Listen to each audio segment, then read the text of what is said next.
Hello, hello, hello. How's everybody doing today? Good morning. Good. Thank you. Good day. Did we have fun studying this week?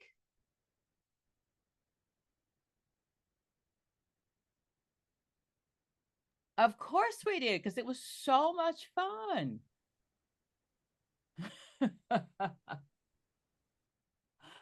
Fine. Okie dokie. What are we working on today? I suppose we finished assessment, although I feel far from finished with it myself. But Okay. Questions.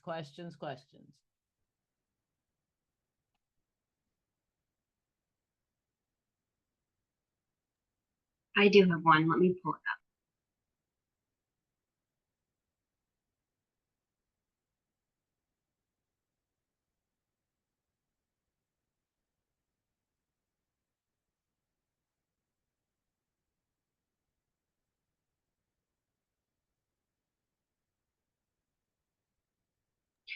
So, with assessment, we talked about obviously how to work through these very wordy questions with the SEM or using the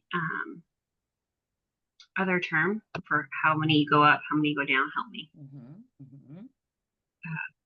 Anyway, sometimes you said that when it's a group versus when it's a individual's score. I use that standard deviation in a group and the SEM in the individual. Okay, because I noticed on some of the questions, it gives you the standard deviation and the SEM, even though it's only asking about an individual. So I just wanted to make sure I was using the right thing at the right time. Absolutely right. Absolutely right. If it's a standard deviation, it'll usually say a group of people, not just one. Okay.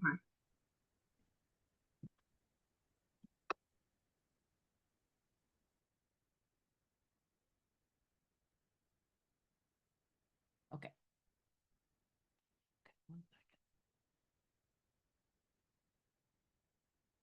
Other questions?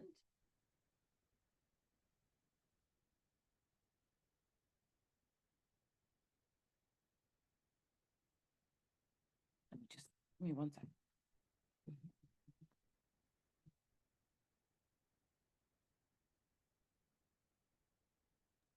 Good morning, everybody.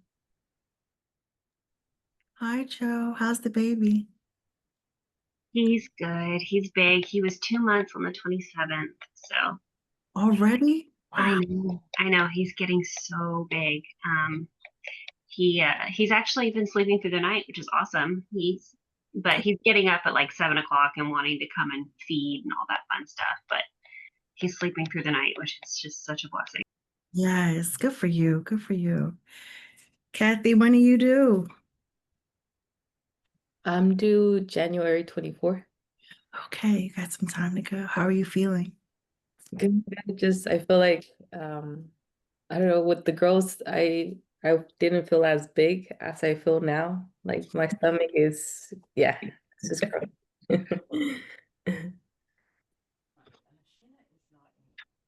That's so funny, Kathy, because with my daughter that I had before my son, I felt like I was a lot bigger. With him, he was only an inch smaller and a few pounds lighter when he was born, but I felt like I was so much bigger with her. Really? Yeah. Well, because with me with the girls, like my first one was 6 pounds and the second one was 8. And I don't know if this one's gonna be like even more, but I just feel like so much bigger. And I'm like supposed to get bigger as you go along. Yeah, but like I'm 6 months and I'm like, I can't believe like I still have 3 more months and I'm still gonna like gain weight and get bigger. So yeah. The joys. Okay, dokie. So we're going to go through overall questions today. That was my plan.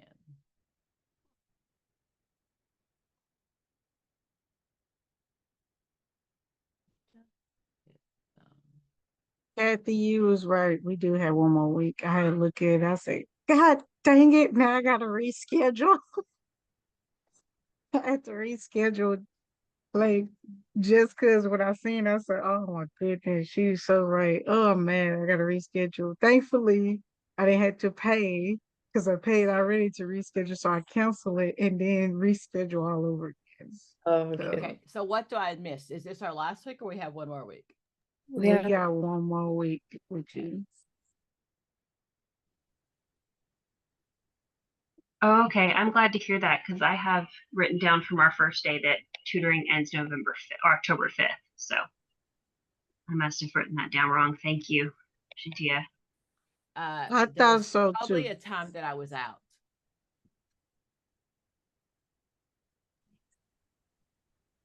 Talking about during the holidays, probably. Or something happened and I just didn't work that day. Mhm.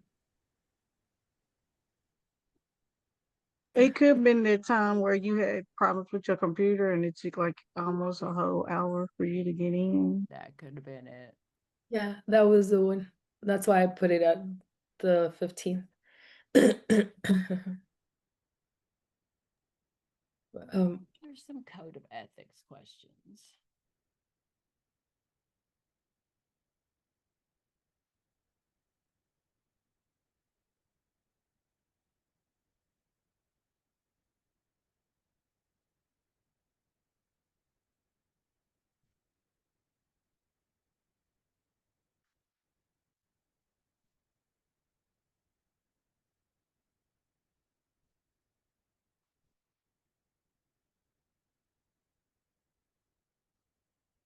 Do we know malfeasance, the the principles of the code of ethics? We haven't gone over it. I know, but I just kind of thought Oh. since you're a counselor, you might know it. Yeah, we do, but I was just like, are we? Yes, I'm Okay. going over it, but just make sure you. Yes, you're right. Hey, Dr. Pam, with code of ethics, right? When it comes around to relationships, I always, let me tell you, it's been debatable with my head because the rules are different in different states when it comes around dual relationships. Is it? So no, it's not. So the code of ethics is the code of ethics. However, in a rural community where there's a very small, if there's only one Catholic church and your clients go there, you don't have to change your church. Okay. If you're in a mega city and there are 12 Catholic churches, pick another one or go a different service than they have. So sometimes dual relationships cannot be avoided. Okay. Share my screen. Yeah, cause see, I had a coworker who practically got fired for dual relationship, but she didn't even like expect to meet this person where she met him at. She just so happened just to meet the person, and the job claimed to fire her for dual relationship. So what was the issue? The issue was that a client passed away, but she didn't know nothing about it. She didn't know nothing about it. They and how she found out was a family member came to her and said, "Hey, we know you from um counseling with this person." She was like, "Oh, really?" And she was like, "Yeah." And she was like, that person passed away. She was just telling her, all about it. And she was like, "Okay, cool." And she left it at that. So somehow the job found out, and they claim she went down for dual relationship, but at the same time, she was giving clients her number. So, but see, with the number part, our job didn't have us to do that. But she was like, "Hey, if something's going on, at least I want to know so I can help you out." That was the only reason why she got their numbers. But they told her she got fired for their relationship. So I would say those are definitely poor boundaries. You can call me 24/7. That's a problem. And maybe that's an agency rule, but in general, if in certain circumstances, it's okay to go to the funeral. It's okay to go to the wedding, depending on the circumstances. If I'm working with a client and I've been working with them for 3 years and they lost their husband and thought they'd never get married again, and now they've met this new guy, they would want me there. I'm part of their, so yeah, I'm going to go. I'm going to put my name on the guest book and be there. Just let her know that I was there and then leave. I'm not going to be dancing, on the champagne table and drinking, getting all drunk. Oh yeah, I'm a therapist. I'm not going to do that, but it's really going to make sure that I don't hurt the client. That's what it's always about. That makes sense? That might have been an agency policy, but that's not necessarily a code of ethics rule. So in general, when it comes to the code of ethics, these are the major principles. Honor, the client has the right to make their own choices. Benefice means not only will I do the right thing for my client, it also should benefit everybody else. Okay. There was a question, a little boy told his mother that he thought the teacher was racist. And the counselor went in and watched the class, and the teacher was racist. So when he, he said something to the principal, blah, blah, blah. So the answer was, it was benefice, because yes, it helped the kid, but it helped everybody else in that class. That woman, she didn't need to be in the classroom. That's benefice. Non-malfeasance means I'll do no harm. Justice is social justice, fair and equitable. It's not fair if I'm offering counseling after school and the parents who don't have cars can't get their kids. That's not fair. Okay. And then of course we want to remember fidelity and veracity. Fidelity is always to be faithful, and veracity is be truthful. You could use those as your wedding vows. I'll be faithful and true. So if you tell a client that they have an appointment, their weekly standing time is, Wednesday at 6, and you give that client that time away to somebody else, right? Not okay. So faithful and true. My eyelash girl gave away my appointment last Friday. I'm like, excuse me? Every 2 weeks? What you mean? What? I like her though. I'll give her another chance. Okay. Basic things of code of ethics. Is there a dollar amount on items I can take? No, there isn't. Okay. And it really depends on culture. Okay. So if it's food, we are always going to take it. I don't care what it is. They invite you to your house and they know you're coming, and there's food planned. You better sit your butt down. Pray they have a dog, move the fork on the plate, put a Ziploc bag in your purse. I don't know, but you need to make sure that you haven't hurt their feelings. That's what's not okay. Okay. What else?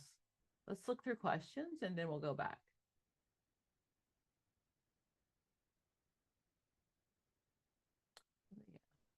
Yeah.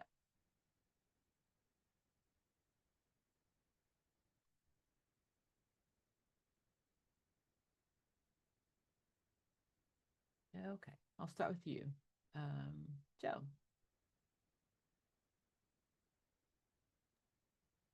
Okay. A supervisor notices a trainee using cultural slang that the client finds offensive. The supervisor's best response is to, oh dear heavens. Okay. All right. A, ignore it to prevent or to preserve the rapport. That's okay. B, address it privately through education and reflection. C, publicly correct the trainee to set an example. And D, reassign the trainee's clients immediately. You wouldn't do A because ignoring it is going to harm the client relationship. You wouldn't do C because, again, it's going to harm the client relationship. And you wouldn't do D because, unless the client requests it, because, again, it's a trainee you're trying to teach. So B. Okay, very good, very good. As the supervisor, I take responsibility for my clients. So it's called a vicarious liability or direct liability. So it's my job to make sure that my student, my trainee is doing exactly what they're supposed to be doing. Okay. Edna?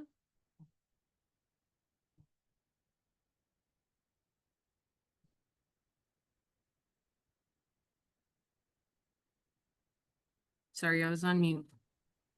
A practitioner learns that a close relative has scheduled therapy at the same agency. The ethical step is to. So the practitioner,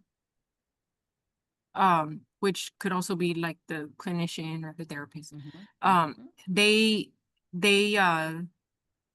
notice that one of their own close relatives is going to be receiving therapy at the same agency that they work at. So what would be the ethical thing to do? Would it be A, ask to be assigned the case for convenience? B, would I request reassignment to avoid dual roles? C, continue therapy, but disclose the relationship later? Or D, keep the information private to avoid gossip? So one thing I may have failed to mention in the question was, is scheduled with them, correct, doctor?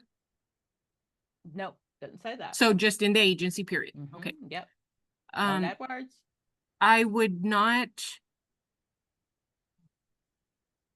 definitely not keep it private to avoid gossip. Okay. And I would not continue the therapy, but disclose the relationship later. I would not do that either. Then I go back to my question. So a practitioner learns that a close relative has scheduled therapy at the same agency. The ethical step is to, and I would choose B. Okay.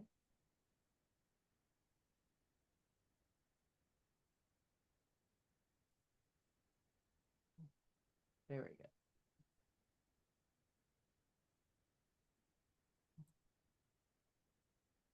Where are we going? Kia? Dr. Pam, I don't know, I can't hear you very well, but I think I can hear the rest of the team, or is it me, guys? Oh, it might be me. Oh, hold on. Let me move closer to my mic. Thank you.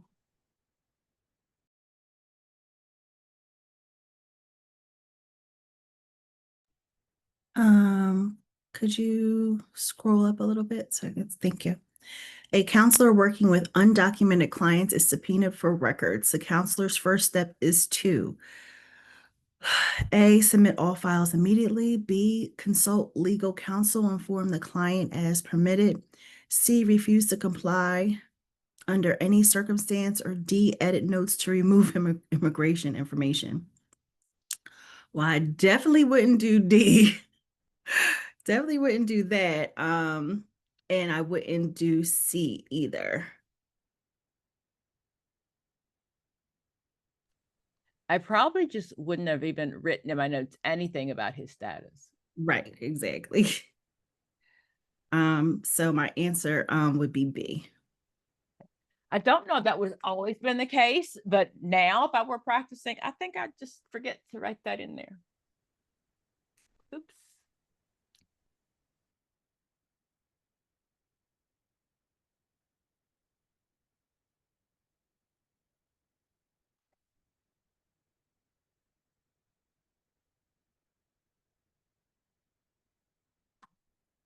Kathy? An agency administrator. Real quick, I just want to make sure the answer is B, right, Dr. Pam? Yes, yes. Okay. All right. Thank you. An agency administrator asks a clinician to alter dates and records to match billing cycles. The counselor should A, follow instructions quietly, B, decline and document the request. C, adjust only if the client approves. Or D, delete older notes to reduce risk. So the agency administrator is asking the clinician to alter dates and records to match billing cycles.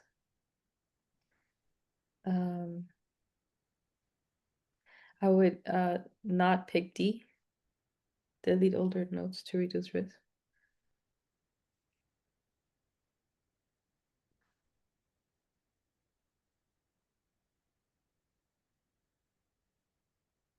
And I would not do A, follow instructions quietly.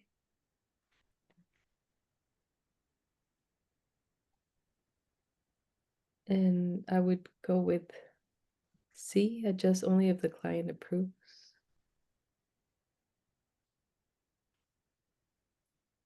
So what's the rule about that? About altering, well, I wouldn't alter it. I think it's not, doesn't look good. But again, it's like we're following what the agency asked. So while it sounds really great, the agency probably wouldn't have your back. A supervisor would swear up and down she didn't say that. Mhm. And it's your license. So I'm going to Okay. decline. Nope, Fine. not going to do that. Not going to do that. Okay.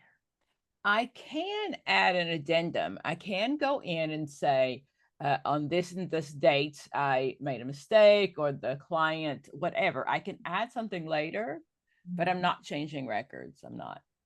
Okay. And also for the test, and not the test, the real world, always assume that someone is going to be reading the records.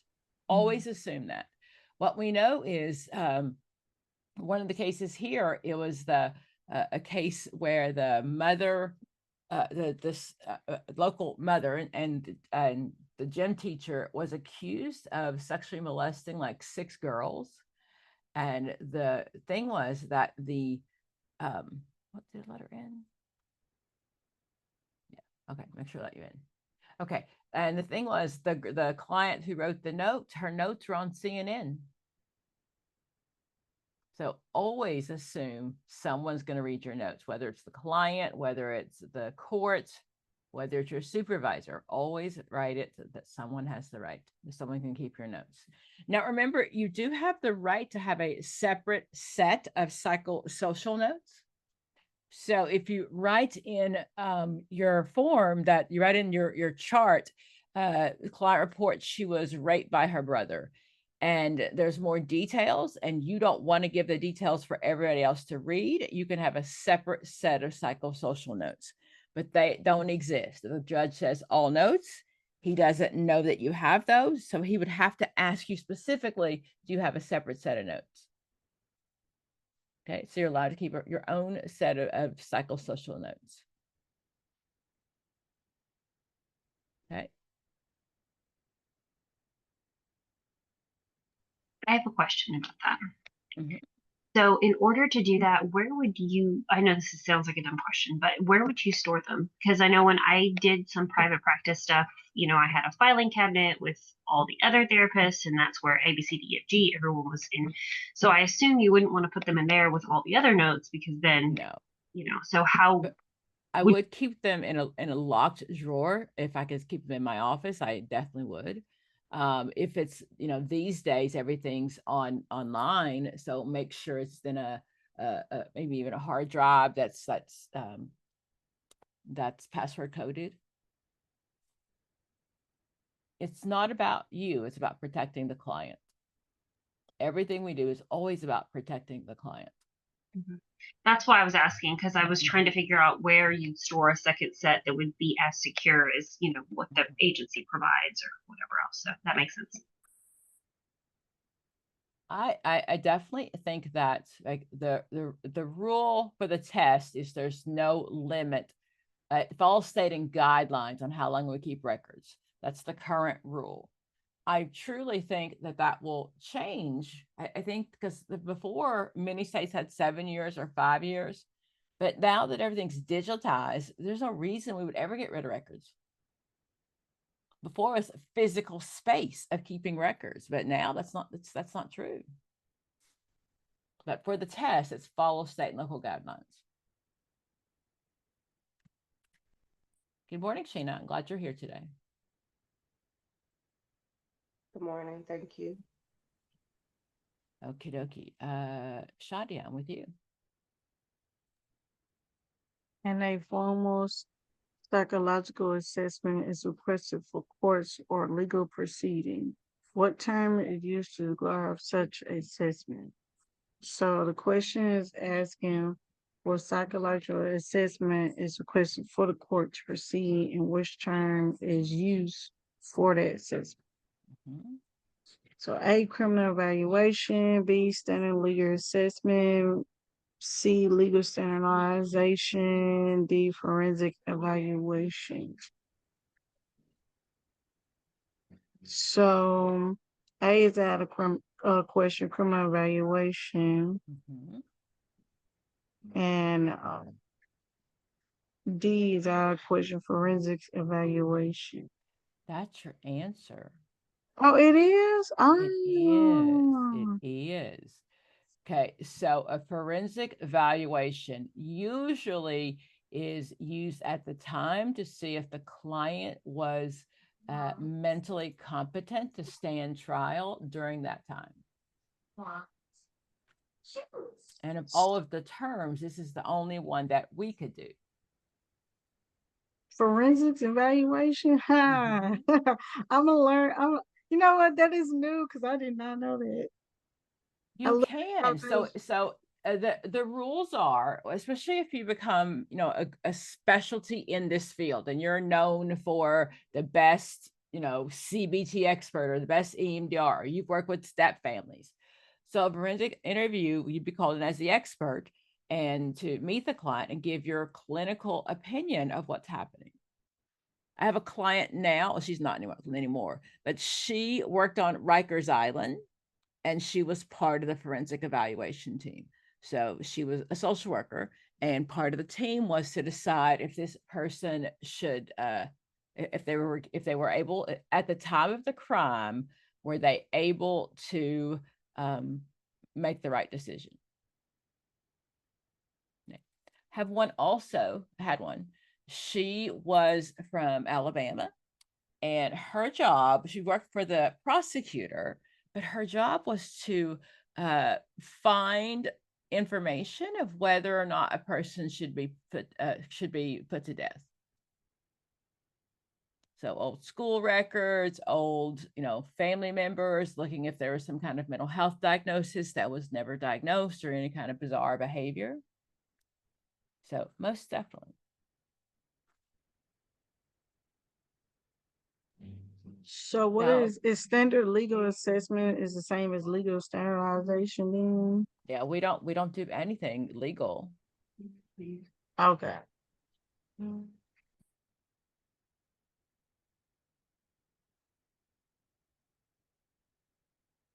The law does trump the code of ethics, though. Remember that. So the question when it comes to a subpoena from the court, I'm always going to assume it's from the court. If it's a subpoena, I'm going to show up and claim privilege. So confidentiality is the word, but in court, it's privilege. Your Honor, my client told me this in the expectation that, no one would ever know this. So the judge has the right to say yes or no, but I'm always going to claim a privilege. Okay. Get one. Sheena, you want this one? Okay. A client is routinely late for appointments. When the therapist tells the client that they will have to end at the scheduled time, regardless of the late start, the client tells the therapist, if you care, you would see me for a full hour. The therapist should. So the client is late all the time. The therapist is ending the session on time. The client is kind of trying to make the therapist feel guilty. Okay. So the therapist should assess for psychosis, cancel the next appointment, transfer the client, maintain the schedule, and reassure the client that they do want to help. Maintain the schedule and reassure the client that they do want to help them meet their goal. I'm gonna take out 2 and 3, cancel the next appointment and transfer the client.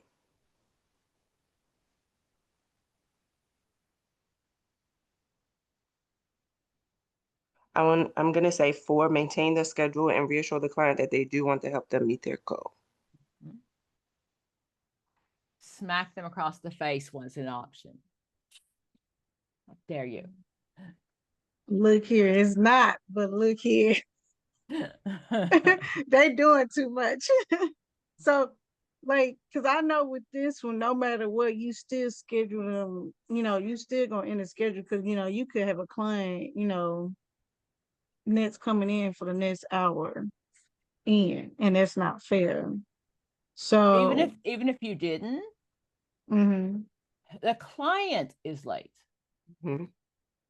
Not me. The client is late. Those are their choices.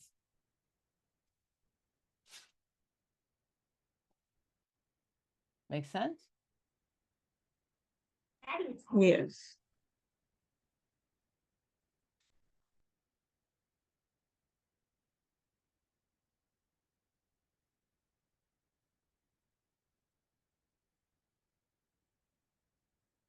Okay.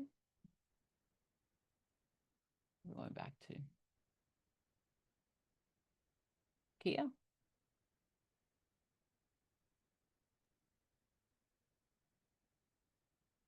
A therapist reports a client to the police for violating a restraining order, but chooses not to tell her for fear that she will become physically violent. The therapist documents this in the client's file. The client requests a copy of their file a month later.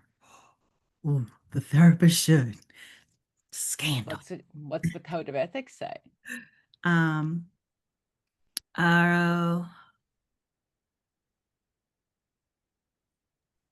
It says if the go ahead. What did you say, Joe? I was just saying thank you so much for the dramatic reading of that question. That was really entertaining. It's the coffee. It's the coffee. So I would one is refuse. Hold on. Let's go back to what the code of ethics says. Okay. So it says that if a client wants their records and I see there's no wrong, nothing in there, they can have them, right? The second level says, if I think they won't understand them, I've used the clinical ease. I've used the big old words that clinicians use, and they might not understand it. I call them in and I explain it. But if there's something in there that I think would cause harm to me or to the client, I have the right to keep all or part of the records. Okay. Is that a question? That's what you're telling me. That's the rule. Right. Correct. Okay. So now. Okay. So 1, refuse to provide the file. 2, review the file with them and explain the report. 3, give them a copy of their file with the area about the report blacked out. Or 4, give them a copy of their file. I would eliminate 1, 2, and 3 and go with 4. I am not. No? No. You harming the client still, because I'm worried about my safety. Uh-huh. So what do you You come first, girl. I'm gonna do 3. I have the right to redact. I have the right to keep all or part of the records. Okay. Okay, I would have blacked that out too. Okay, so that's the only. It's called. Don't worry about it. Yeah, no. So it's the only time you can redact records. That means black it out. Only time is if you think the notes would be extremely harmful to you or the client. Okay, there was a restraining order against her. Okay, so let me just in reality sense, if this is what would happen, then you would go back and redact it?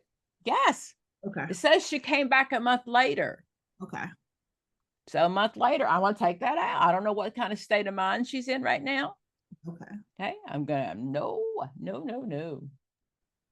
You wouldn't redact it on your original notes, only on the file or the That I give her. Okay. I do have another question. So at what point would you refuse? If you can just redact that and give them the file, then that's easy. But if there's multiple things throughout the entirety of the files, is that when you would refuse? I would. Much to If redact. I have a court case coming up and I've got these parents I'm working with, and if I think both of the parents are great and they should get their kids back, I'm going to give them a copy before I go to the judge. I'll be up front and I'll say, hey, you guys did a great job. Here, you want to know what I'm going to say? If that's not the case, and I wrote both of them don't need that kid and he needs to go someplace else, I'm going to give the file to the judge and skip town. I'm not going to do that, but I'm going to give the file to the judge and worry about my own safety. So no, I'm not going to give that. And the judge has the right to decide what to read to them, what not to read to them. He makes that decision. I might skip town, because judge might snitch on me and they look at me and I'll be like, let me skip town for this. I've done it a couple of times and I've never, now it's easy to find everybody, but back in the day when you could, you didn't have to find, couldn't find my address anywhere, right? That was a lot easier.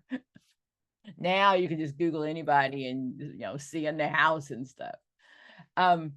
Also though, when it comes to a client suing you or you suing a client, you have the right to share the records without their permission. I get the right to defend myself. So you said this and you're suing me, I can use those records. On this state, I diagnosed you with borderline. No, I can definitely use those against to protect myself. You didn't even hear me when I told you the rules. You were so sure that you knew the answer. You didn't even listen to me. Kia. I heard you. You were so sure you knew the answer. So don't do that. Read all four, go all the way through.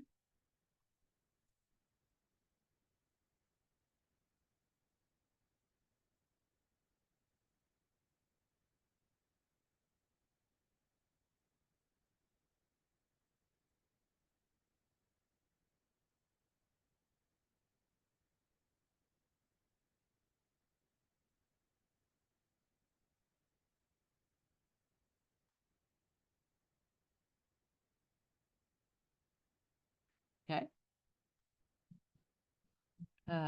Joe?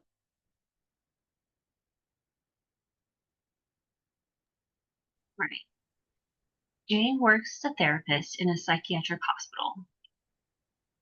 Mitchell is hold on, sorry, I lost my place.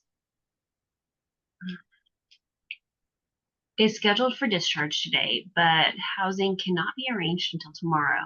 The discharge is unexpected, and if he is discharged, he will have nowhere to stay tonight, risking relapse. The hospital requires clients who are psychiatrically stable to be discharged with tight funds, leaving little room for additional days at no charge to the patient. The psychiatrist is not available, leaving the nurse to make the final decision. As a team player, the nurse consults Jane, who, wow, that's a lot. All right. So this man was in hospital. They need to discharge him, but he doesn't have anywhere to stay. But it doesn't look like him staying longer is an option. So they're trying to decide what to do. Jane advocates for upholding responsibilities to the employer, begins contacting Michael's relatives on his behalf to prevent the pending emergency situation of homelessness and possible decompensation, speaks with the client and encourages the client to make a decision about where he will stay until arrangements can be made, and advocates for Michael to remain overnight, referencing professional ethical responsibilities and the client for care. It wouldn't be number one, wouldn't be advocates for upholding the responsibilities to employer because their client is the most important. It wouldn't be two because that can break confidentiality. And it wouldn't be three. Hold on. Go ahead. So didn't it say in the question that he asked? Hold on. Scheduled discharge, housing cannot be until tomorrow. Discharge is expected. He has nowhere to go. The hospital requires clients who are Even no discharged. room. Yeah. Okay. I thought tomorrow I read about the family. Never mind. I was going to say, I didn't see the family mentioned. A lot of times, though, clients in this situation will have, releases of information for family members, but we don't know that. There's not enough in the, for that to have been said. So,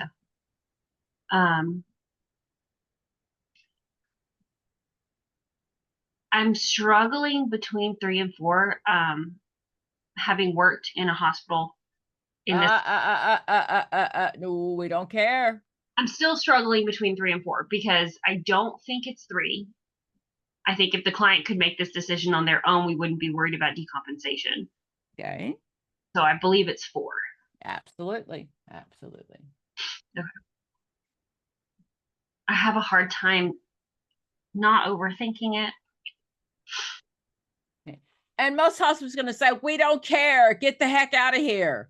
That's definitely what mine would. That's what most would say. But this is the test world. And in the test world, as a counselor, what are you supposed to do? Advocate for the client always. Got it. It's funny. I just saw a clip, a reel about this, about a pilot who was transporting a client, and he had to do like an emergency landing because he was about to, I think the kid's appendix was going to rupture in flight. So he had to do the emergency. And one of the things he kept citing was his ethical responsibility to the client. So when I saw that, I was like, the pilot, that was just there's a question on a social work exam about a mother who had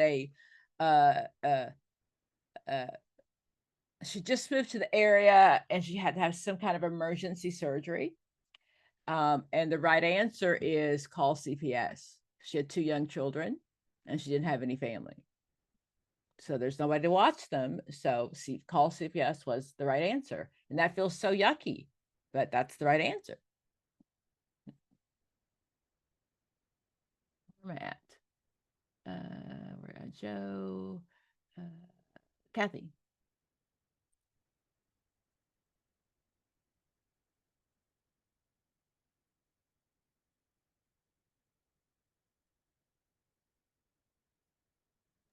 Sorry. A client tells you that she had a sexual relationship with her previous therapist. The therapist is someone who works for you as an adjunct professor at the local university. Your client also doesn't want any information revealed about the incident. What is your best course of action? Oh. So A, refer the client to a disinterested therapist to ensure an objective assessment. B, let the client know what her options are. C, inform the therapist that you are bringing him up before the ethics review board. Or D, contact the therapist to assess whether or not the claim is true. So basically, like the client had like a dual relationship with the previous therapist. Mm-hmm.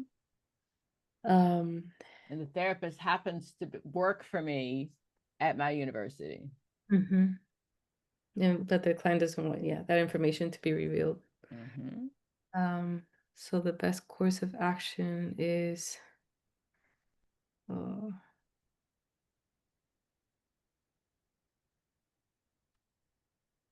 okay.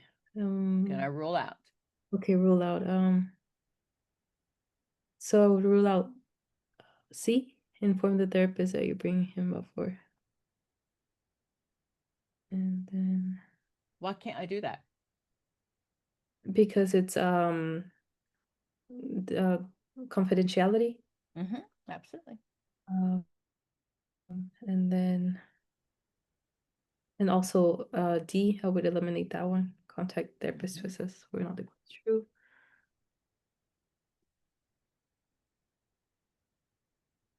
I would go with B, let the client know what her options are, or Absolutely. Absolutely. I can't do anything. Is anyone in imminent danger? no. If it had said she was a child or when she was 17, if she was 17, I'd report it. But as an adult, those are her choices, not mine. Help me understand why wouldn't it be one? Because I would think it would be a conflict of interest. That's why you would refer out. So, but before I do anything, let me ask the client, let me tell her what her choices are. And that's one of her choices. But first, I don't want to just tell her what to do I? Correct. Gotcha. So 2 lets her know her choices. And if she asks me more about it, I would. Okay.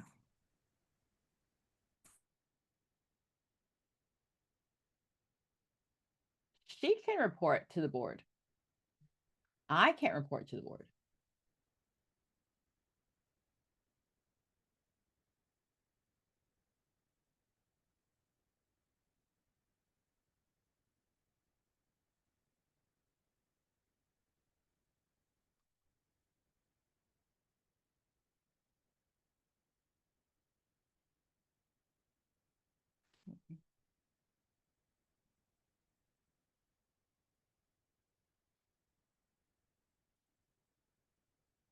I just want the 5 and 6. Okay, you get no numbers on that one. Shadia?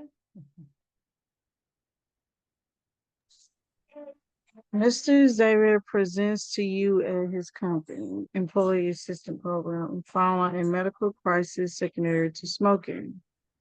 His physician requires he stop smoking immediately, though he is not currently in crisis.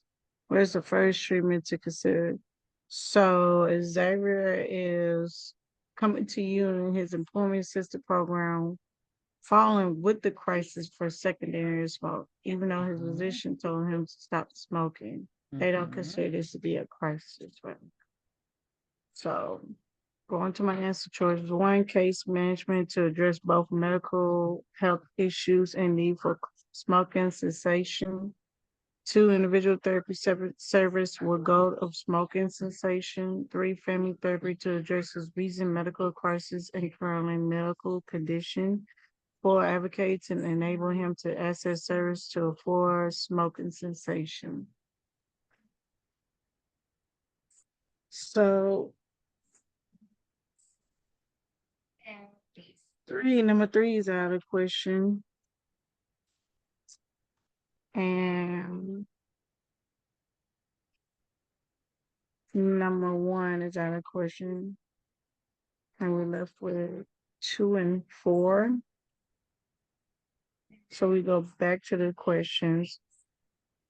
Like I say, When he said can't, I'm an EAP provider, what does that mean? EAP? Oh, I forgot what it means. I know what it means. It's your employee assistance program, but most often it's short and sweet. I gotta remember that. Most EAP programs use like solution focused. Okay. Well, actually, it would be good. Leading solution focused therapy. I mean, solution focused for smoking. I don't know why they consider a crisis, medical crisis for secondary smoking, but I'm not gonna overthink it. So we left with 2 and 4. Got it. I think my answer is actually 2. Individual therapy service with the goal of smoking. Very good. Very good. Okay. So let me give you the rationale behind that.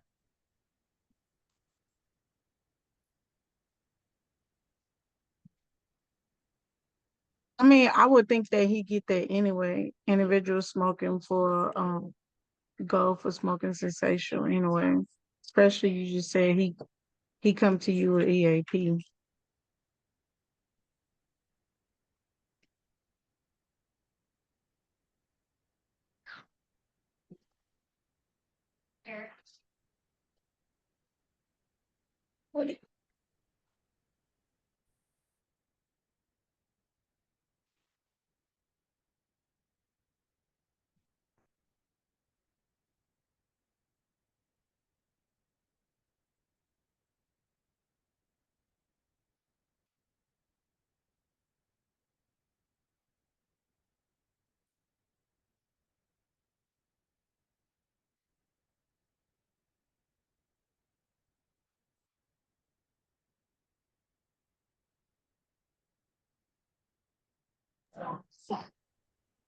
No.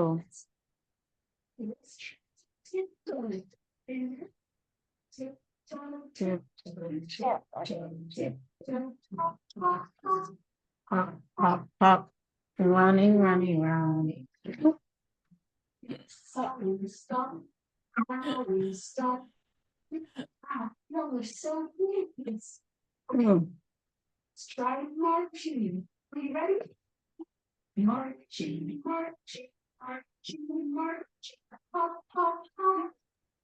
can hear somebody. Sorry, this didn't, the video might not, that might not sound great on video. So, Edna, this is yours. This is Jim.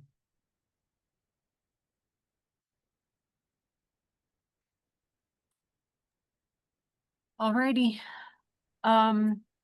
Jim works. Let me make sure my volume's up. Okay. Jim works in a large factory operating heavy machinery. After learning his spouse had an affair, he seeks counseling for depression through his on-site employee assistance program. He underwent some psychological testing in the assessment process, requested by the therapist due to the level of distress he reports, and reported having for some time prior to learning of the affair. He is diagnosed with major depressive disorder and placed on restricted duty. Jim states he was unaware he could be placed on restricted duty and caused him great distress because it put his career progression in jeopardy. The therapist was negligent if what? So Jim works at a factory. He operates heavy machinery, and he's receiving EAP, the Employee Assistive Program. He's receiving counseling services because he's experiencing some depression. He was diagnosed with major depressive disorder, and also he was placed on restrictive duty because of the depression and everything he has been talking about with his counselor. So he was unaware that all this was gonna take place, like the major depressive disorder, the restrictive duty. And so they're asking me, on the therapist point of view, she was negligent in what way? What would have happened? Which one of these things would cause me to be negligent? Yes. So would it be one, Jim loses his job? 2, he did not provide informed consent as to the outcome of the testing and assessment process. 3, Jim kills his wife and therapist does not make efforts to notify the wife or authorities of the threat. Or 4, the steps taken to prove unhelpful.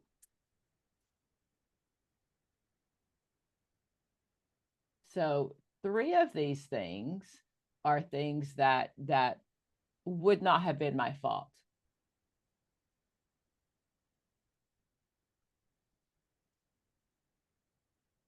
would not have been your fault as a therapist? Mm-hmm.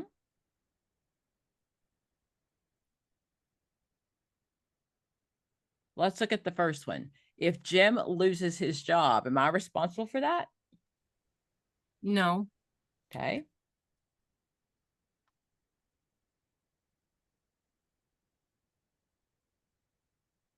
If he did not provide informed consent.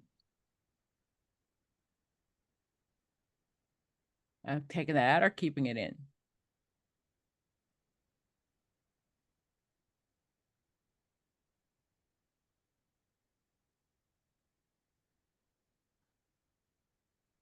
If the steps I gave him were unhelpful, I'm still not, that's still not unethical. I agree.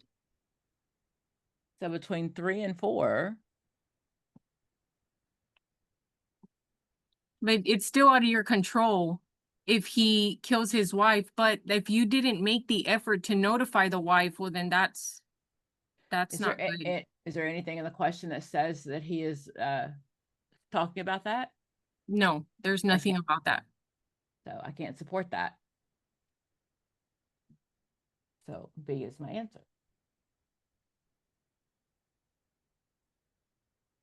So if I did not tell him the rules going in, if I did not tell him that, you're sent by your EAP, I may have to respond back to them. If I didn't tell them the price of my sessions and all of those things, those are my fault. Like the Tuskegee Absolutely. Absolutely. with syphilis. So they got it. They just didn't understand it. Mm-hmm. That was a tough one, I think. How did I feel about that one? It was hard, but we needed it. I think with that one, it was really about staying in the question. Staying in the question, because 3 would be totally true, right? But he didn't say anything about killing his wife. I'm not a mind reader. Right.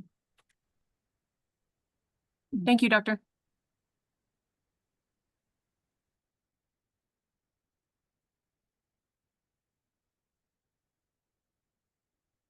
Sheena? The client is quite anxious if possible. Sit in front of the door, allow them to sit facing the door, schedule the appointment at a busy time so that they can overcome their fear of crowds, explain that it is all in their head. So I don't understand why 3 would be there because it's not talking about crowds. It's just saying fear. I mean, it's just saying the client is anxious. A client is quite anxious. Oh, hold on, wait. Let me read that again. A client is quite anxious, if possible. Okay. Allow them to sit facing the. Oh, it's asking you to. What would you do? Allow them to do if they're anxious. Gotcha. Okay. What might alleviate some of their anxiety? Take out 4.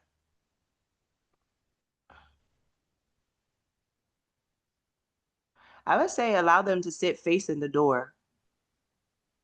Got it. Makes me feel better if I think I can get out. And them sitting in front of the door stops you from getting out. So definitely, I want to get out too. I don't like it when I go on dates and they want to be the man wants to be the one watching this, facing the door. I'm like, I'm the therapist. I can pick out people any day. Okay. We can see some bizarre things. You may be bigger than I am, but I want to notice the stuff. So it depends on if I want a second date or not where I sit.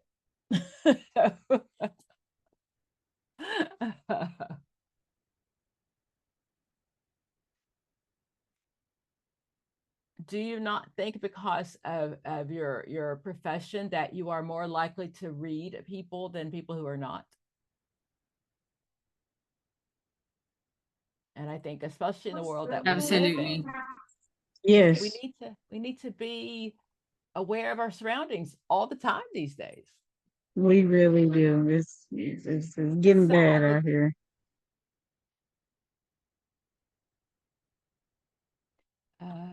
Kia.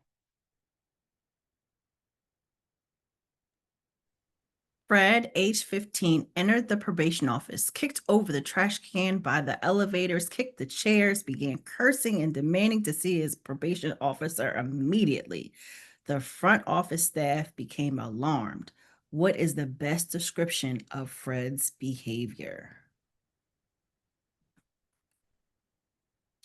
1, Fred's antisocial behavior caused alarm among the staff.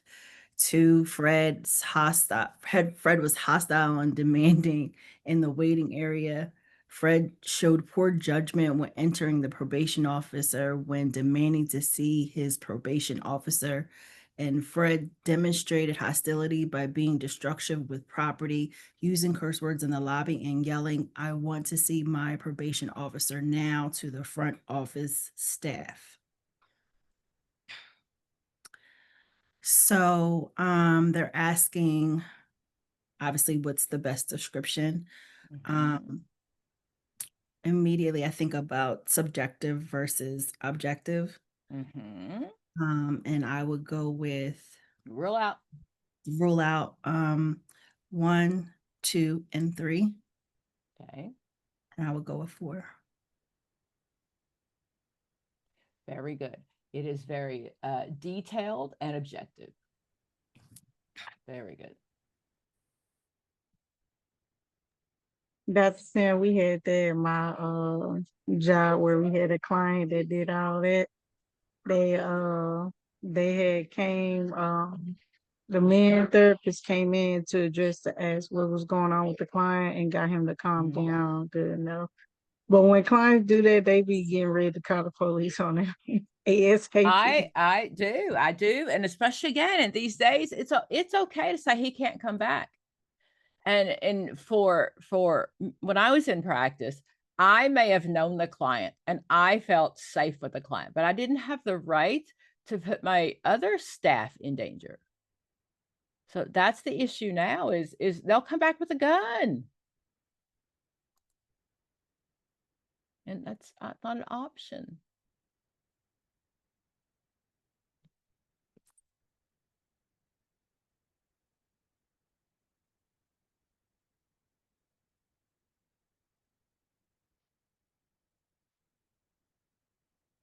Got some therapy questions.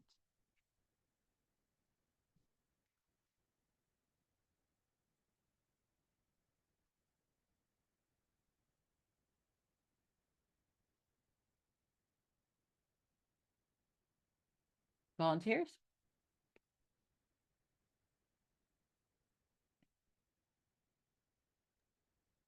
Thanks, Kathy. According to existential therapy, the dimension in which we relate to ourselves and in this way create a personal world is the social, B, physical, C, psychological, or D, spiritual. So the way that we relate ourselves to create a personal world according to existential therapy, I would cross out spiritual.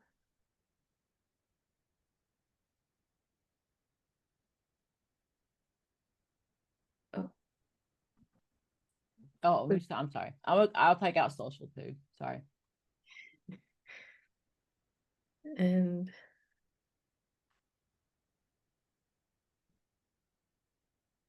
I would pick psychological.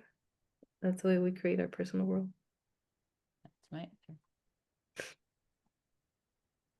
That is Rollo May. What's my purpose? Why am I here?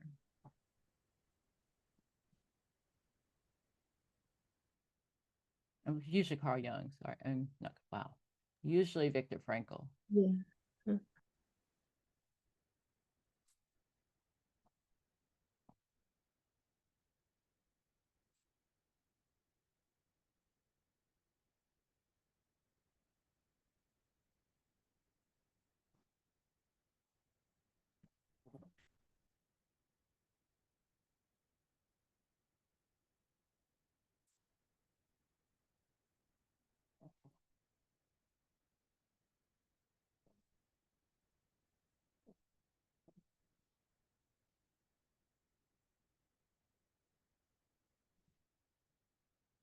Joe, take this one. Sorry, I'm taking my pumps off. Give me just a second. That's okay. Somebody else I'll would go. love to have it. One, I promise. I'll Go go. ahead. Go ahead. Existential therapist stress, which concepts, conscious and unconscious, life and death, freedom and responsibility, death and depression and anxiety. Eliminate conscious and unconscious.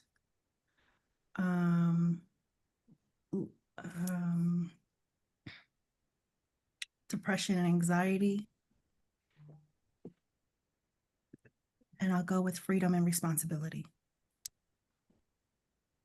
Very good. We are free to make our choices. We're also responsible for those choices we make.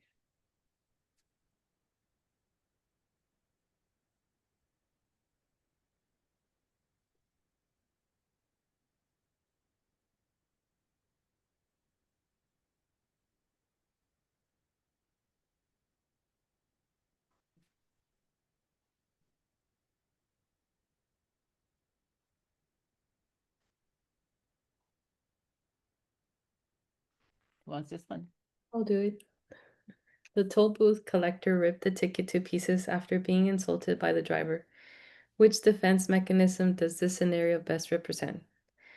A, regression, B, projection, C, displacement, or D, devaluation. I would eliminate devaluation and displacement and would go with regression. Not quite. Nope. What? Isn't it because they're acting like a child? But who is he really mad at? Oh, the driver. So it's displacement. Absolutely. Did I mention it was a reading test? Yes. Stay in my question. Stay in my question. Who wants this one? I'll take it this time.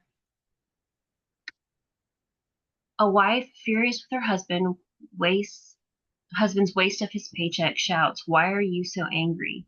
Which defense mechanism does this scenario best represent? The wife shouts, "Why are you so angry?" Furious at her. Okay. All right. So suppression, regression, projection, and rationalization. The wife is furious and is asking the husband why he's so angry. So I'm going to say projection. Very good.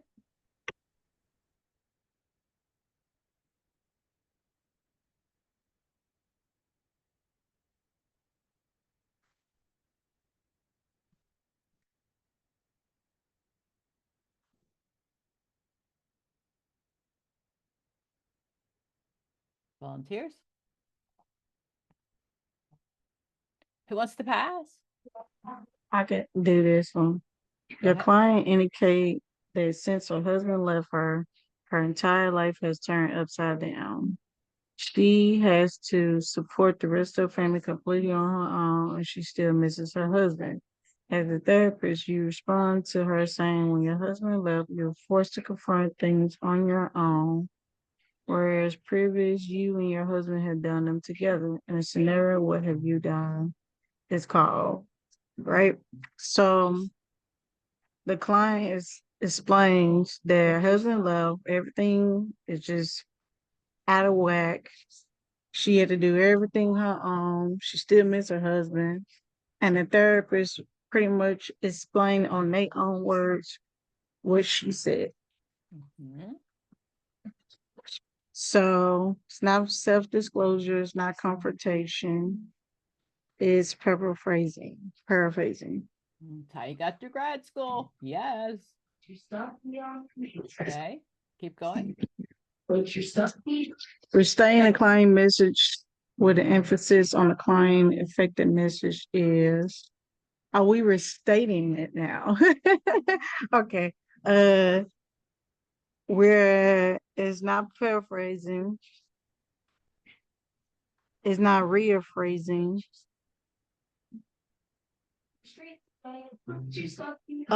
Is it Is it reflecting? Tell me why. What word's in the question?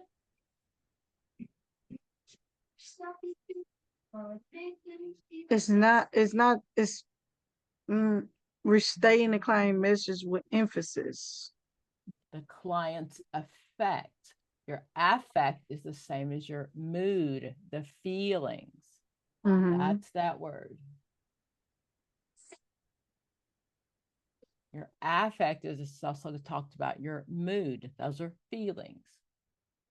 Reflection is using the feelings words the client didn't say. Okay.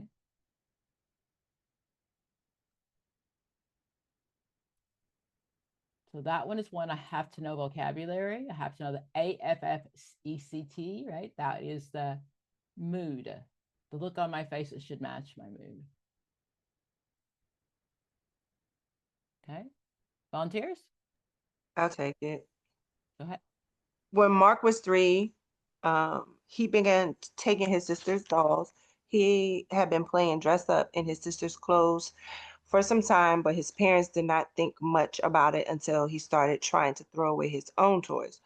Mark's mom came in one day and found Mark standing in front of the mirror with his penis tucked between his legs, dancing and singing, pronouncing, I'm a girl, life is good because I'm a girl. Today, Mark is 10 and insists on wearing his hair in a stylish wavy bob and always wearing flowy dresses at home. Mark refuses to have any traditional boy toys, and in school, he refuses to line up with the boys when the teacher asks for the boys and girls to line up separately. Mark's presentation is most consistent with. So Mark is identifying as a young lady, not a boy.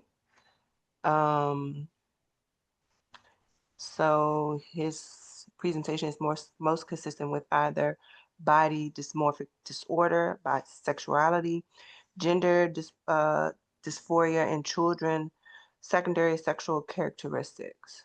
So I'm going to take out bisexuality. Okay. He's, well, 10 now? Yeah, I don't care who he's Yeah. sleeping with. I'm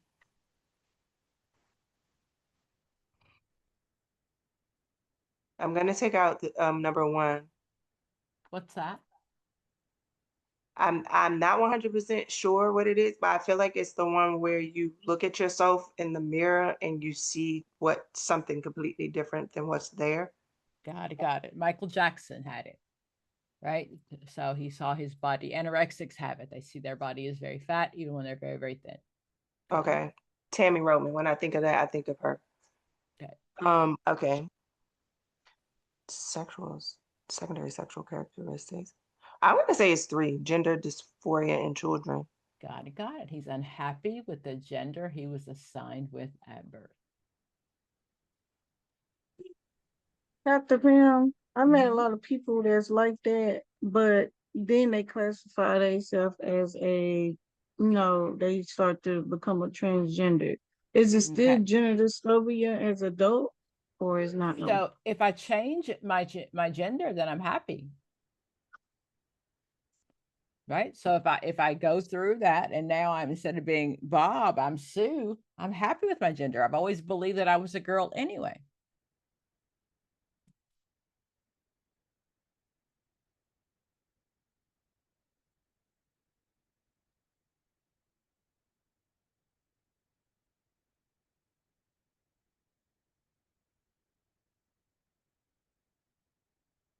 One of my daughter's friends, I told this already, I've known them forever. And I've known he was very effeminate. I thought he was just gay, but he changed genders. So he's 21 now. So I guess he did what he wanted to do. His parents said, whatever. Volunteers?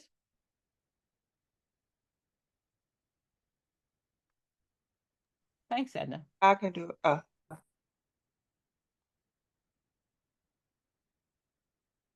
Are you okay today? What, miss? You're quiet. Yeah, just listening to everybody. Thank you. Okay. How can Kohlberg stages be universal when all cultures teach different beliefs? I tried doing it laying down and I couldn't do it. Well, not laying down, but kind of being lazy. Let me start again.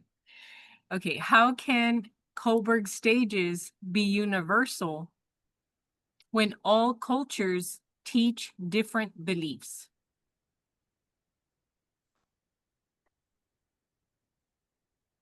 Okay, I know Kohlberg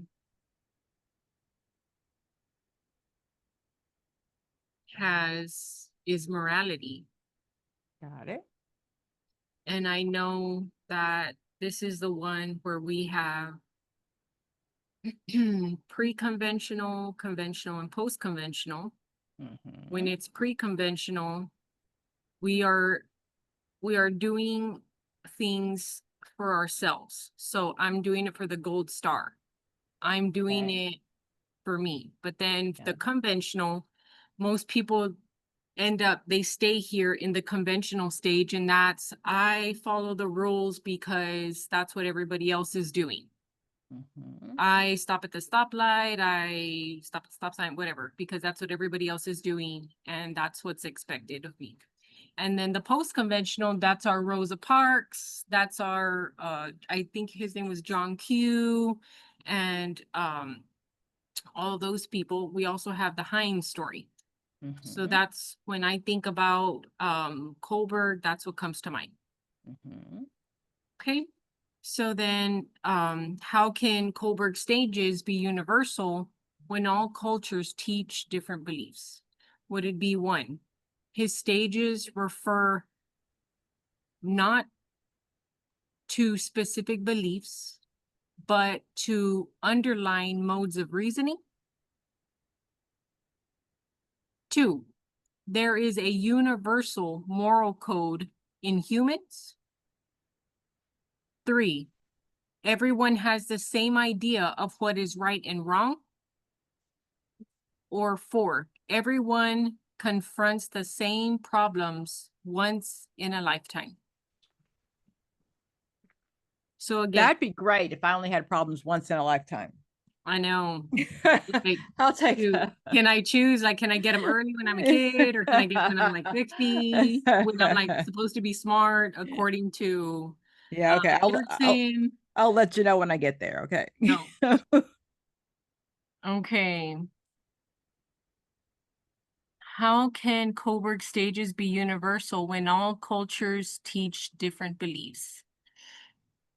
Everyone does not have the same idea of what's right and wrong.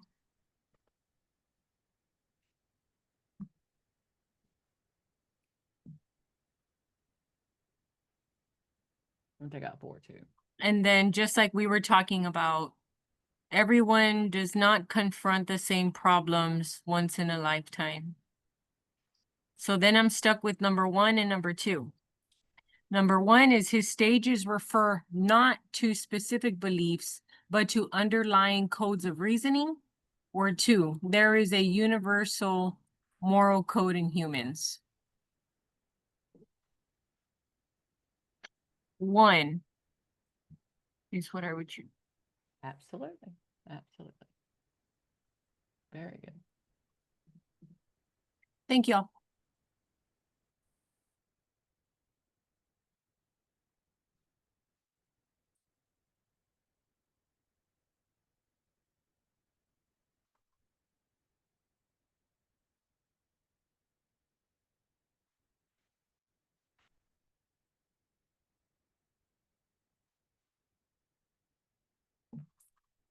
Volunteers? Go ahead, Joe. You're looking at it so intently. Yeah, I actually had just unmuted to say I'll try. Okay. Where does the symbolic function substage belong? In concrete operational stage, in formal operational stage, in sensory motor stage, or in the pre-operational thought stage? What is that asking? What's that symbolic functioning? So it's the idea that they don't quite kids don't understand quite what they're looking at, but it's more symbolism that they see. Okay. So it's not gonna be the sensory motor stage.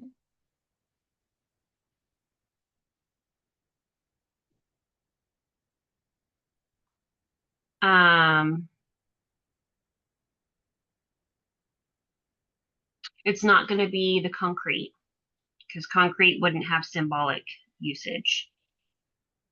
It's going to be the formal. It is not. It's not. It's the oh, okay. So what I Is that talked the about, big M in the sky?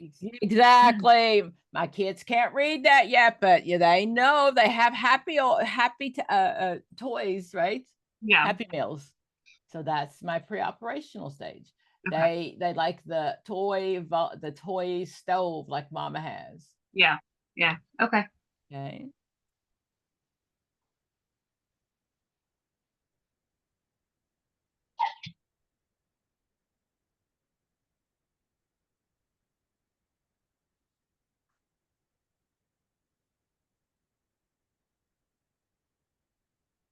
And that question, I think, is so vague on that question. Oh my gosh. By the answers, I definitely knew it was a Piaget question, but definitely not by the line, because that wasn't enough to get me anywhere. That was hard. I had no idea what you were talking about. I had no idea. Okay. That's exactly the vagueness of the test. So I knew by the choices it had to be Piaget. Because in the video, I always say, not my kids, other people's kids knew about McDonald's, because I never took my kids to McDonald's all the time. No, especially not on 99-cent Happy Meal days. And they used to have the balls, and I could sit there forever and they could play. Oh, no, I never did that. My daughter's the same way with Chick-fil-A. My bring home a Chick-fil-A and she loses her mind at 18 months. It's crazy. Symbolic. Okay. Adler. I'll go. Thank you, Kathy. Oh, go ahead. Okay. Okay, I'll take. According to Adler, in terms of birth order, what are characteristics of last-born children? So, A, high achievers and faster language acquisition. B, more pampered, creative, and rebellious. C, ambitious and competitive. Or D, jealous and prone to rivalry. So I would eliminate A because that's for the firstborn, and C because that's also firstborn, I believe. And I'm left with B and D. Let's take out A. Oh, And what else did you say? C? ambitious. Yeah, ambitious Okay. and Got it.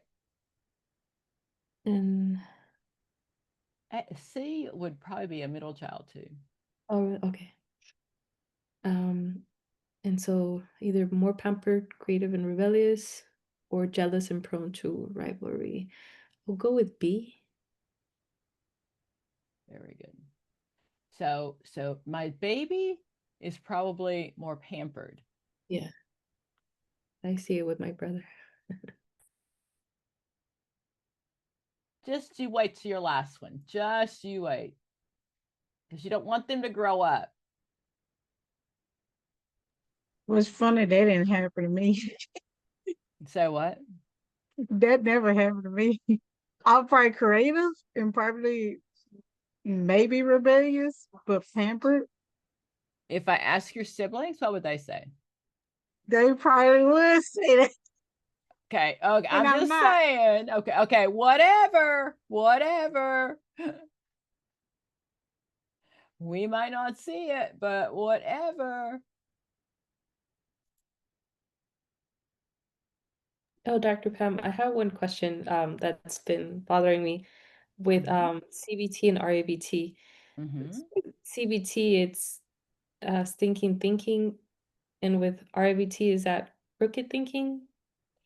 No. So irrational belief system. So that would also be CBT. That no. So belief. RABT is you've got irrational beliefs. Yeah. It's ABD. Yeah. So it's the ABCDE of REBT. I'll try to Mhm. find a question on that. But yes, CBT is you've got this thinking. It's the overgeneralizing. It's the magnification. Those terms. Mhm. Who wants this one?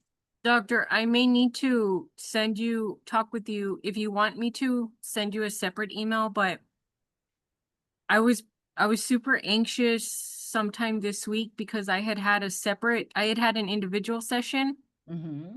and I'm certain that I was told differently. And so we may need to go through that. Like that REBT was. It's a school of CBT. That's Mhm. true. Okay. REBT has the masturbations. And you can use the Dr. Pam email that my coaches don't read that. Okay. I'm almost certain though that, and so it got me really confused and I was kind of like messed up because I had always remembered it also as the crooked thinking and the stinking thinking were CBT. So leave it Correct. there. Don't go to the Hellwig. Don't listen to it in the Hellwig. This is what it is. So then. So Hellwig should say the same thing. REBT is the irrational beliefs. So it's the difference is CBT, you have automatic thoughts. You always think you're not good enough. You always think you're not smart enough. REBT is something happened, an activating event happened. So we can sometimes talk about those thoughts.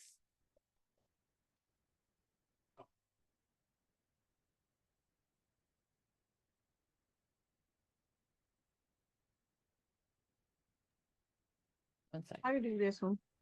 Chronic anxiety in the family system. Hold on. I don't want to go up. I want to stay here for a minute. Okay. But I'll get back to you. Don't worry.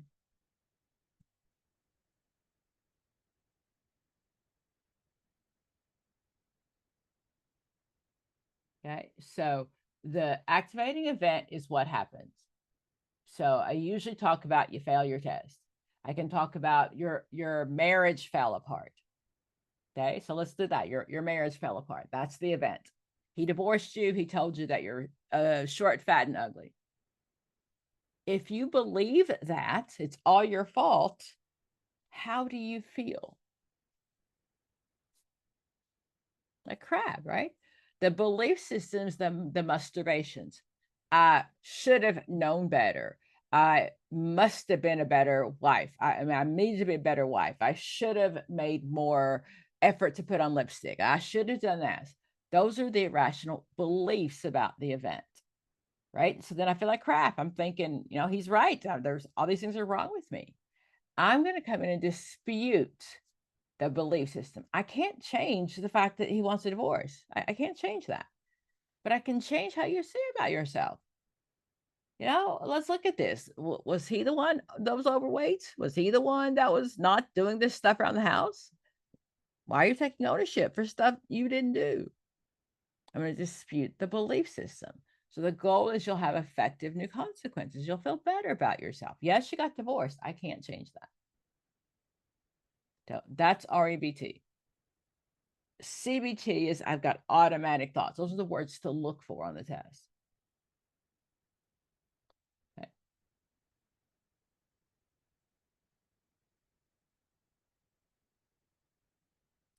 Who said they wanted this one? I can take it. Oh, go ahead, Sheep. Chronic anxiety in a family system can be passed on from generation to generation. What term do Bowen theorists use to describe this phenomenon? Family of origin transmission process, genogram transmission process, multi-generational transmission process, generational trait inheritance process. So I'm going to take out the family of origin.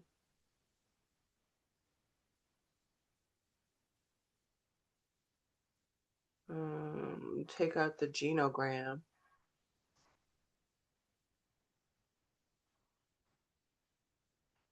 It's generational trait inheritance.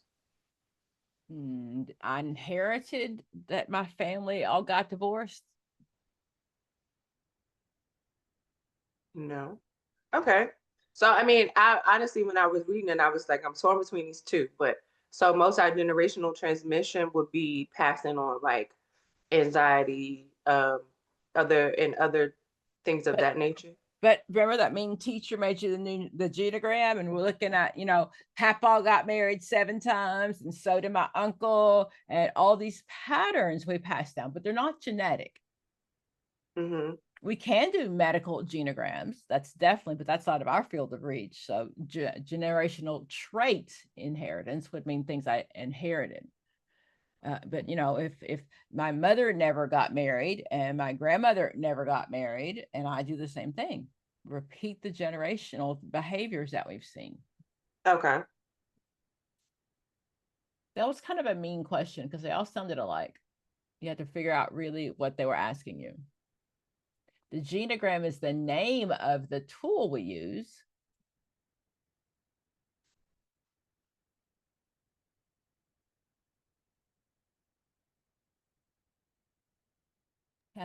So to be clear, the generational trait would be like how they would say like the single family household from generation to generation, or like that.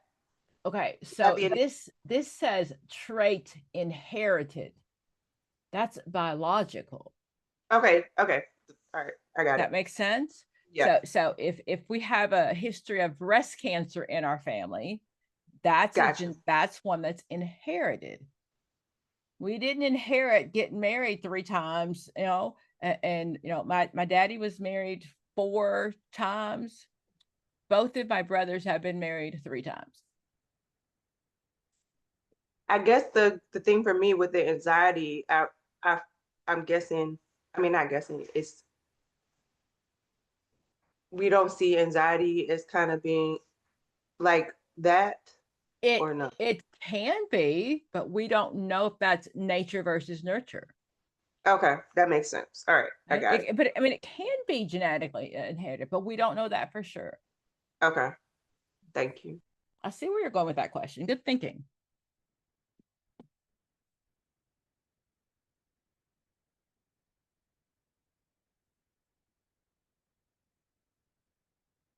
Kathy. Okay, yeah. The RABT approach emphasizes the involvement of blank in just about every aspect of our thinking and actions. So A, emotions, B, past experience, C, intellect, or D, anxiety. So saying like that RABT, what is it that it emphasizes in every aspect of our thinking and actions? I would eliminate anxiety and intellect. I would go with emotions. You would. That's the problem. Is that irrational belief system? Mm-hmm.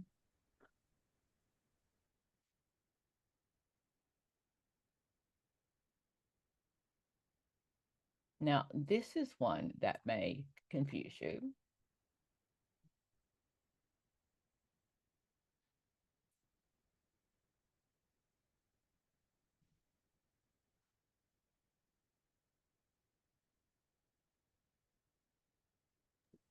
Yeah. That one as well, Kathy.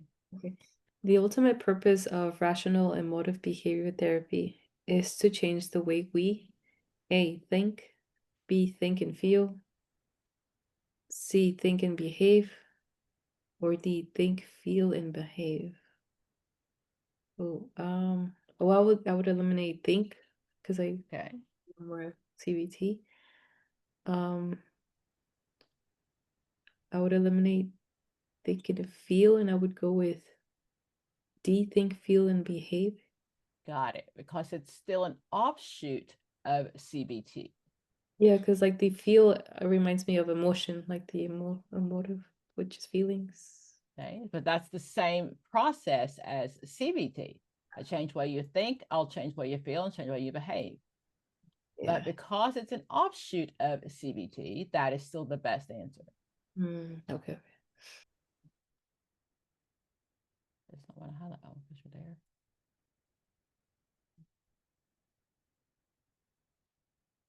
Okay. DBT is the opposite. DBT is behave, change your behavior, change the way that you think, and therefore change the way that you feel.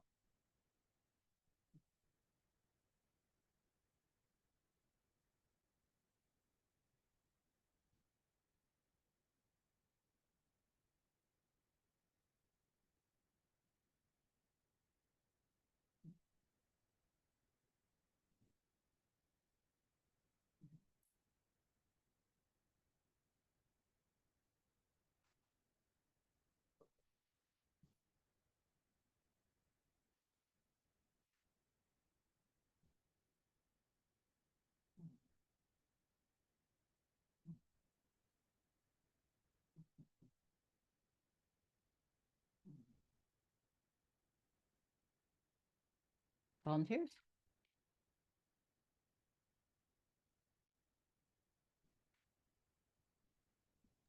I'll go. Sorry, Kathy, go ahead. A therapist has been selected as a board member to a family service organization that provides a variety of services, including counseling, which is not an acceptable role for the therapist to play. So the therapist has been selected to be a board member to family services organization, which also includes counseling. So the question is asking like which of these following options is not an acceptable role for the therapist. So A, chairing a committee on service delivery. B, oversight in determining compensation for the agency's top executive. C, evaluate individual programs and client utilization of programs. Or D, paid consultant to counseling staff who deliver services to clients. Okay. I'm a therapist that's been selected as a board member to a family service organization. Okay. Which one of these things can I not do? Okay, so I would eliminate, I'm thinking oversight and determination. Listen to counseling staff who deliver service to clients. So I can pay consultant to counseling staff who deliver services to clients. I cannot do that because Oh, I am paid. Oh, because I'm getting paid. Got it. Oh, okay. So if I'm on the board and I'm getting paid, it may look like that I'm making suggestions that would make me more money. Okay. That's a dual relationship. Because if I'm on the board and you're paying me to consult staff, that's not okay. You need to hire someone that doesn't have a dog in the fight. You're going to pay someone outside of this. I'm on the board. I'm biased, right?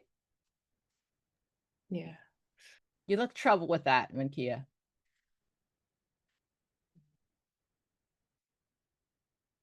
You're muted, I think. The answer is paid consultant to right? That's the answer.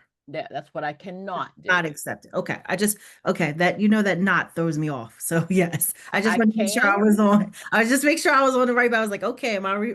Yes. So that was my answer that I picked as well. I just want to make sure I was in the right mindset. Thank you. Anything of others, if they were paying me, I can't do. Okay. The goal of to remember the board is to be biased, is to have, what's in the board's best interest. Okay. Okay, guys, I got to wrap you up. Did you learn something today? Yeah. Yes. Yep. Dr. Pam, I have another question. For your new book, do you have audio available for that? Not yet, not till January. Okay. I'm retiring December 10th, and I just haven't had time. Good for you. Congratulations. Thank you. Thank you. I'm in the process of writing 3 books actually. Oh, good. So I gotta have lots of income to retire the way I want to retire. I'm gonna travel. What would you suggest our next steps are? Congratulations. Say again. I said congratulations. Oh, thank you. And I said, what would you suggest our next steps are? We are going to just do overviews. Okay. Have you done the questions at the back of the Helig book? Not fully, no. Let's do that. The CPCE version is the one divided up by categories. And the NCE version is the one that definitely is a full test. So let me see what you don't know. Okay. Okay. Do we also have, did we get a code for the app yet? You have to purchase it through my staff. Purchase the app through the staff? Just send out, just send me an email. Okay. Thank you. My pleasure. Okie dokie, guys.